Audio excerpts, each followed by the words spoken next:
This is Phil with Android Central, and this is the LG G Watch.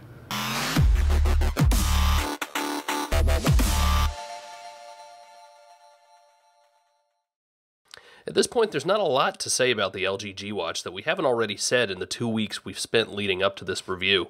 Essentially, it's a vehicle on which to display Android Wear, Google's scaled-down but fully Android design paradigm for wearables. And, well, that's it, really. A display full of miniature mobile hardware strapped to your wrist. The LG G Watch comes in two colors, black or white. Black is really black on black on black, and it's definitely the more traditional looking of the two versions. The white model is really a white strap that leads into the white back of the watch. The midsection has a hint of gold to it, and the front face is back to black. And, well, again, that's it. As long as we're talking about the strap, though, it's your garden variety rubber type. It's not all that uncomfortable, and it attaches to the watch body using the standard 22mm spring pins. And that makes it easy to swap out for something custom, which we've done with our black model, opting instead for the Lynx band we picked up from Amazon for about $45. If you've never swapped out a watch band before, it's really not that difficult to process. We do, however, recommend investing a few dollars in a spring bar tool as well as another tool to aid with removing the links. You can get both for around $10, and it's actually pretty intuitive for doing all this. The watch face measures in at 1.65 inches diagonally, and it's got sizable bezels above and below.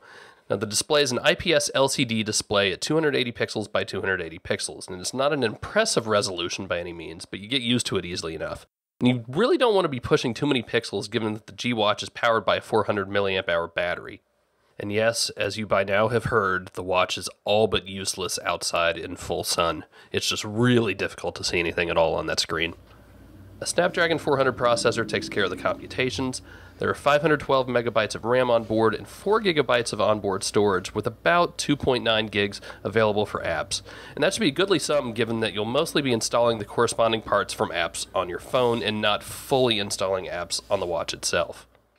The G Watch charger deserves a mention as well. You'll be needing it daily. We've been running down to about 40% battery life after a typical day's use.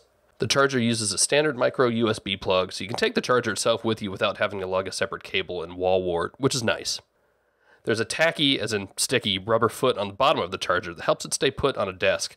Now, if you're going to be taking the charger with you, we'd recommend leaving the protective plastic on it. Now, it's a proprietary charger, sure, but it's also well done and a lot easier to use than the clip-on deal that comes with the Samsung Gear Live. And that's it for the G Watch hardware. It's really not a looker. Any sex appeal is going to come from the new watch band.